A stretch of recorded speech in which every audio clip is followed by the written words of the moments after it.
Hey. Well, dost thou? It's like yard work day at my apartment complex, so if you hear some like loud whirring and grinding, that's all it is. It's fine. Jar time! From my friend Katie. Tap shoes! Oh, that's gonna be fun. Let's do it. Okay, so we're doing some tap shoes. It's day 12, which means our section is this diamond shape, which is gonna be interesting for some tap shoes because it's rather tiny. So I'm gonna try and figure out how the heck I'm gonna get that image into this shape. But I think we gotta start with the black paint. What background color should I do? The shoes are gonna be black. So whatever background color I do is gonna look fine. I'm gonna think about that as I go. I wanna get into the shoes. Okay, trusty brush 6. Just got straight up black paint. My brush is a little bit wet, so the paint is a little bit thinner. Let's just give it an outline. I'm gonna take advantage of painting on the tape for this one to get the proportions a little bit better. Yeah. So we've got the toe of this shoe. Oh, it is tricky. We'll have it stop there. Part of that. And then the other shoe is stacked on top of it. It comes up like that. And then there's where the foot goes because this is a shoe. It's just gonna come down and bring it down. And it sort of curves. And this is gonna come in like meow. There's that heel. I will worry about perspective later. You can sort of see where the paint is a little bit wetter, how that sort of watercolor effect happens. I like that a lot. I just didn't fully dry off my brush to make that happen. So it moves more like ink instead of paint, and it really fills in the texture of the canvas. So that's kind of nice. I really hope that's not the lawnmower that I'm hearing. So I just looked outside and I see a guy walking a lawnmower across the parking lot. That better not be the lawnmower that I'm hearing, because there ain't no grass there, buddy. And it's gonna come down and it's gonna form the other part of the shoe. And here's shoe and also shoe. That looks like shoes. So, cool, I'm gonna fill that in. We just gonna fill this in. Yeah. We're gonna be learning how to work with purely black objects in acrylic paint today, fam. That's what we're learning. In fact, I just had a major brainstorm. In order to distinguish where each shoe is, I think I'm gonna start just detailing the one shoe and then add in the other shoe. Because like if I fill all of this in right now with black, I'm not gonna know where the different shoes are in relation to each other. Although that means I'd have to wait for that one to dry. I really don't want to do that right now. That's not working. Forget it. I'm just gonna fill it in. A little more water. Yeah, see, look at the difference between painting with the water and without the water. It seems to fill up the space so much better. I don't do that a lot with other colors. Usually it just ends up being with black paint. I think just because you do silhouettes with black paint. So, and you see that nice smooth line I'm getting? Yeah. Ooh, satisfying. How nice is that? Give you a little preview of what it's gonna look like when we peel the tape off. Oh man. Oh, that's nice. Ooh, girl. Okay, cool, great, awesome, fantastic. Okay, so a lot of the shading on this is gonna be in just white and grays and sort of that scratching motion from yesterday's video to put in some of the white paint. So I'm going to rinse off this brush and get our flat guy. Yee. Brush number 2, and keep it nice and flat. Maybe make like a dark gray color. I'm gonna go to the top of the shoe, sort of etch out where the lace is. That's kind of a thing. Okay, I'm just gonna shade in the whole thing, and then later I will dot in the, what do you call the holes where the laces go through? Are those technically grommets? I think those are grommets. Wallace and Gromit. I love Wallace and Gromit. That's a fun pair of characters right there. I'm gonna give some shading to the undershoe. Not my best work. Has done nothing. Says it's not her best work. The heel. It goes back in there. Oh, that's nice. Okay, can definitely tell that there is a heel there. Yes, perspective. Okay, cool. Did you guys know that forced perspective first came in Italian Renaissance painting? Someone fact check that, because I'm not 100% positive now that I said that out loud. Just making it a little more defined. Oh, not what I meant to do. That's okay. That's fine. That's fine. Insert dog on fire. No, not dog on fire. Oh my gosh. I meant insert the meme with the dog in a room that's on fire. Oh my gosh. I'm gonna get in with a little bit more of this shit. Let's put in the taps here just to make myself feel better so we can actually tell what kind of freaking shoes these are. Now, a reason why this is such a nice little painting for me, at least. I've actually been tap dancing for nearly 20 years. It's been a hot minute because of, you know, life and quarantine or whatever, this crazy thing called quarantine. Yeah, there we go. Those are sort of like taps. Yeah, I've been tap dancing for since I was like seven or 8. I love it, and not enough people do it. Not enough people are tappers. I know a ton of adults who wish they had taken tap when they were kids. I don't know why more kids don't want to take tap. You get to make loud noise with your feet and not get yelled at for it. Like, come on. It's also just in general a super impressive skill. I've taught some adults how to tap dance. It is so interesting watching them try and do it, especially if like they don't have a huge dance background, whatever. Because a big part of tap dancing is using your feet in ways that you definitely didn't know was like a way to use your feet. Like there's different parts of your feet that you're going to use to make sound when you tap dance. Friends of mine that I give lessons to freak out about that. They aren't used to thinking about their ankles being that loose or having to pay attention to where their toe is in relation to their heel. You know, we think of our foot as one long thing, but really there's like at least 4 different parts of your foot that you can make sound with. 5, because you've got the tip of your toe, your heel, and each side of your foot, and then the ball of your foot. And so tell that to an adult who's never moved their body that way, and their entire leg tenses up. And it's really fun. Well, I mean, it's kind of funny, like watching them freak out at first, but it's kind of fun helping them like break that habit. It needs to just be darker. It's basically black. Oh, okay. If we can just like scratch some of this. So what I'm doing here, I'm trying not to use a lot of paint. And the same up here. Kind of like that this doesn't have a lot of color, you know? It's gonna give this panel something different. Although it is pretty close to the Apothic A. But like, honestly, you know, I didn't choose this one. I chose it. But I picked these at random, you know? And it's just, it's where things fall. I don't control it. Really make that heel distinct. And then the seams, see, I'm taking my really, really flattened brush directly into the black paint, and I'm gonna tap in.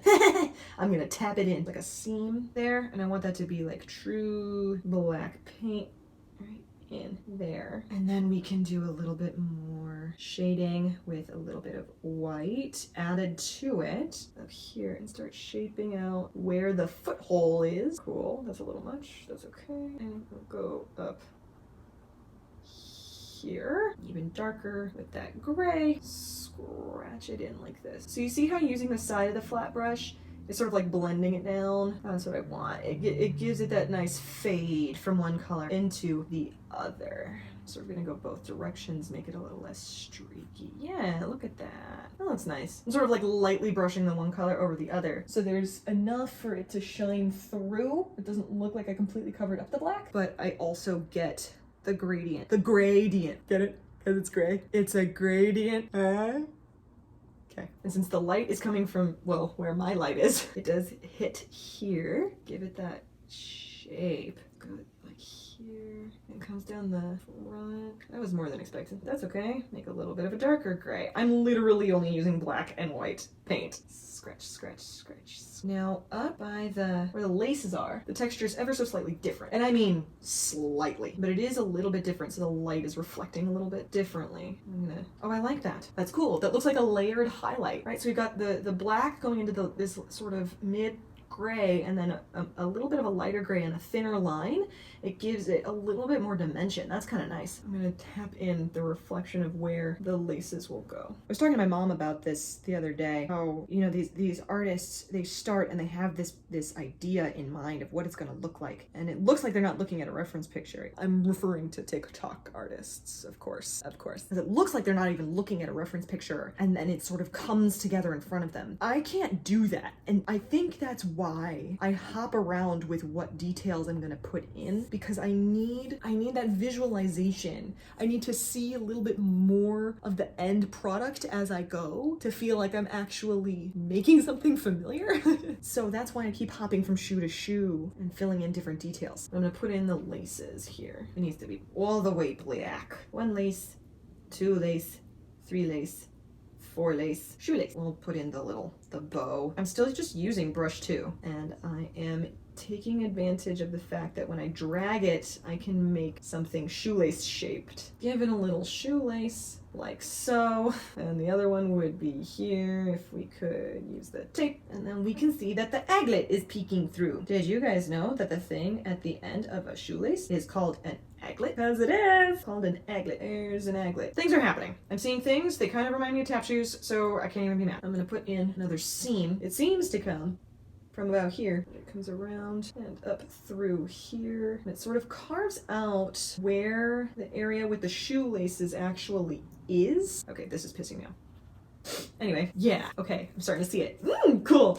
There is a sole right there. Oh my gosh, even like just the slightest little smudge in, and you can tell that there's something different going on there. Yes, love it, beautiful, great. I'm gonna, I don't know, never mind.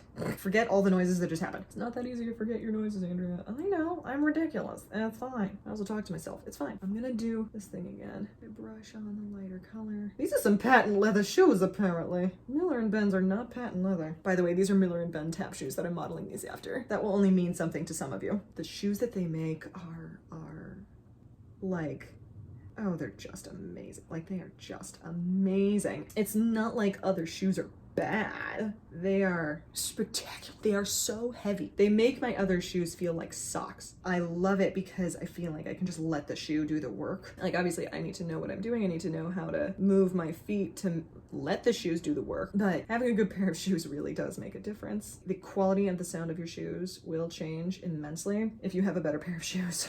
You know, these were a gift from my parents. Okay, these were a nice, very generous gift from my parents. I am very, very thankful. This is too light. See, I like this shoe already, to try and really distinguish it from the other shoe. So I'm just continuing to shade a little bit more here and there. And then there's one more seam on front of the shoe. I like to call it the Oxford seam, even though I think technically it's called a wingtip. There's one more seam that goes from here over to here, and it curves in that and goes back out. Like, it reminds me of the front of Oxford shoes, right? Like, it has that. That's in the front of Oxford's, right? That's Oxford's, right? I have not cleaned off this brush the entire time, just so you know. I think not cleaning off the brush can really help with blending colors together. You just have to be careful that your colors don't overmix, because then you get like weird colors that you don't want. There's your pro tip of the day. And by pro, I mean amateur, because this is not my profession.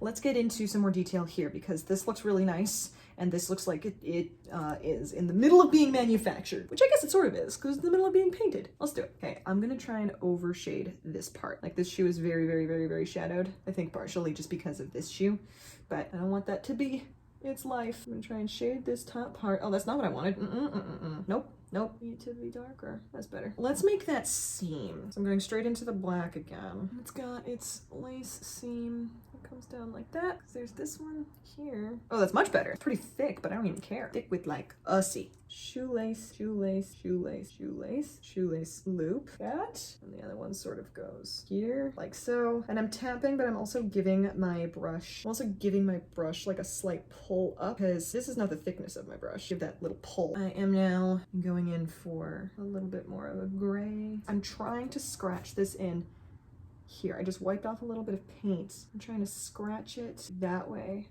Adding very, very, very little actual paint. But now that's gotten a little bit too light for my liking, so I'm gonna put in that seam.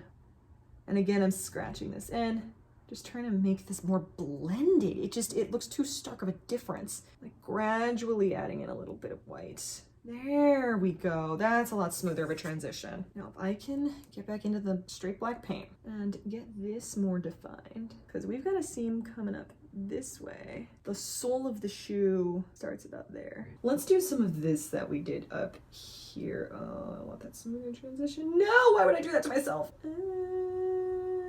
Andrea, it's too much. Oh, actually, that's not bad. Maybe it should be a little bit darker. A little, just a little, just a little, just a little. We're scratching. Yeah, a little darker. Ooh! Ray is being adorable, being a little loaf. That's what I call it when she, like,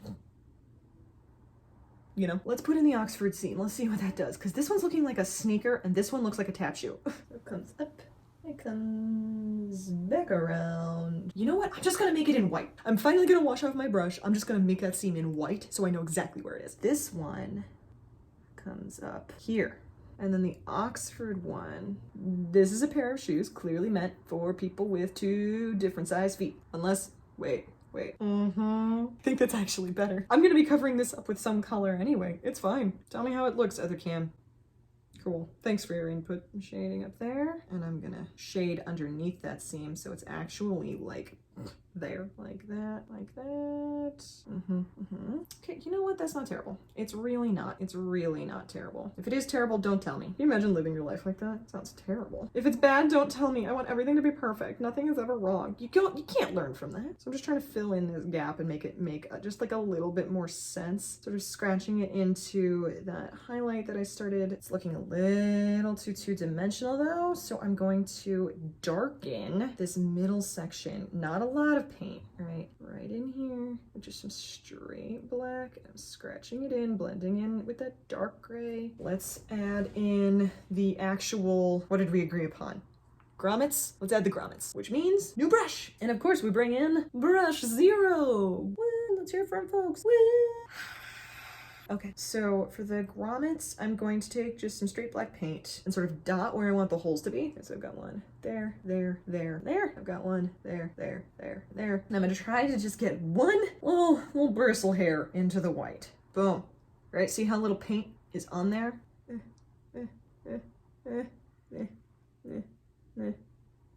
Yeah, there you go. Grommets. Grommets, there you go. Oh, I'm stressed out. It's okay. I don't like this. Back with good old Flatsy here. I want to blend that a little bit better. It's okay. Scratch, scratch, scratch, scratch, scratch. Yeah, there. Okay. See, it's a little bit more of a gentle dry time break.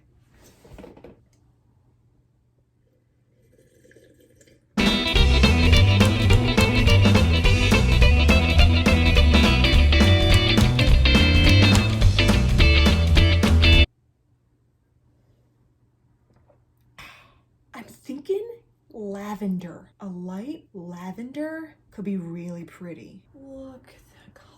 Oh, look at that color. Look at that color. Okay, and we're carving. We're carving. Always like brushing the bristles down so I get that nice fine flat edge.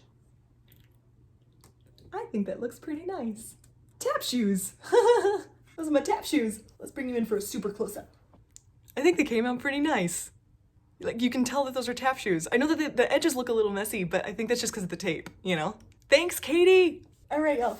That is day 12. Thank you so much for watching, and thank you so much to those of you who gave me some suggestions for the picture-in-picture for the multi-angle thing. If you like this video, please give it a thumbs up. The more you like the videos where there was an element that you really enjoyed, then I can mold these videos to make them better for you guys. Please comment any ideas that you have. Please subscribe. We're building the MissCalculated family over here, and I will see you tomorrow for day 13. Lucky 13.